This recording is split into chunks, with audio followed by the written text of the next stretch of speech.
Hi, I'm Richard from Electric Classic Cars, and on this week's episode, it's time to give you a tour of this beautiful Land Rover Series 2A. Let's get into it. So we've got the iconic Land Rover Series 2A to show you today. And for those that aren't too familiar with Land Rovers, the Series 2A kind of came with two looks at the front, if you like, because some of the earlier 2As had the lights here, and this is a late Series 2A, which have the lights there, which is where they remain there for the Series 3, and obviously Defenders have them there as well. So this is a late Series 2A, beautifully restored, and it's had the ECC treatment, as you might expect. So, what have we done to it? Well, let's start in the engine bay, or the ye olde engine bay, now battery bay, because in here we've got most of the battery pack. So this is a 70 kilowatt hour battery pack we have in this vehicle, and most of it is here where the old engine used to be.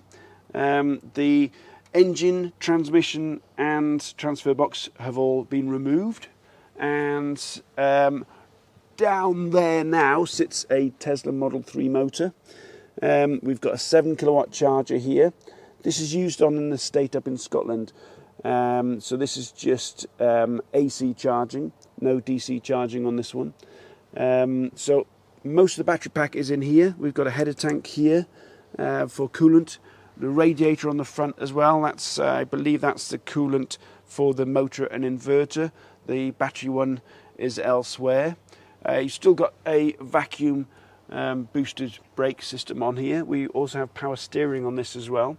So there's an electric vacuum system for the brakes. Power steering is electric hydraulic, and that is, there you can just about see the top of the reservoir there, because I don't think these originally came with, in fact I'm pretty sure they didn't come with power steering, but this now does. But the restoration on this car is amazing. Really, really happy with the restoration, as well as the electrification, obviously. And that becomes apparent when you have a look inside. So let's have a look inside. Now, interior-wise, we wanted to make it utilitarian, because that's essentially what Land Rover is, but with a little touch of luxury. Hence the Napa leather seats that we've put in here. But the rest of it is just highly restored and kept really simple. So we've got the two basic dials that you normally have in a Land Rover, and your switches. So you've got your heater, now that's an electric heater now obviously, your washer, your side and headlights, and your panel lights. Here we have the state of charge gauge up to 100%, and your motor temperature, and here's your speedo. Real nice and simple, and this replicates, if you like, the original dial cluster of the Land Rover. And if you want some fresh air, well, that's what these levers do here. So that opens up the vents on the front to give you fresh air. I love that feature on Land Rovers. But yeah, really simple and utilitarian with a little bit of luxury.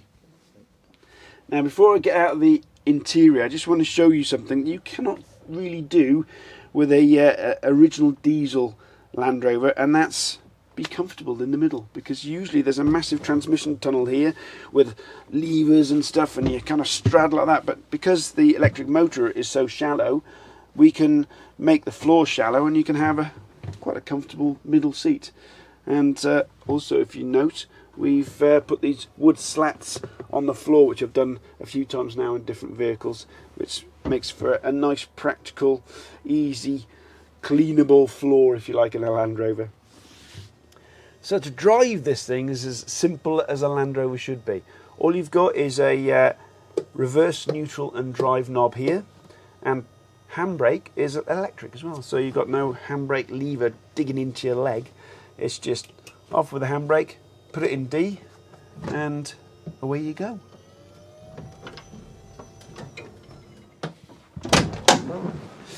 Now, one thing I want to show you, you'll have to zoom in now, Tim. Check this out. Innocent looking original fuel cap? I think not. Ta-da!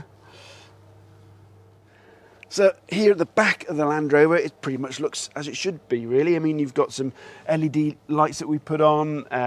There's the electric power four-wheel drive Land Rover badge that's on there as well. It's got a a tow bar to go on, and then it's back up then to the lovely customer Camille up in Scotland, and she's a fan of Indiana Jones. I don't know if you can tell, but I just love this Indiana script. This is her name for the car, and with the whip there, and I just really like the design of the script and the colour, because it goes so well with the green and the look of the Land Rover. So there we go, the beautiful Land Rover Series 2A. Now what it's very difficult to get over in this video is how much easier this is to drive and easier to live with now it's electric.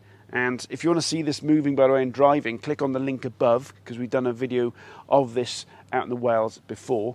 But I got to say, high-low ratio, you don't need it because you've got all that low-down torque with electric motors, so you don't need that high-low ratio gearbox. And as far as the drivability, with no gears and no clutch, it's just one gear. It's so simple. It's child's play to drive this off-road now, and it's so capable off-road. But don't believe me? Watch the video above and you'll see us doing a little bit of off-roading. And I know what people are going to say, that's not real off-roading. Well, it is in Wales.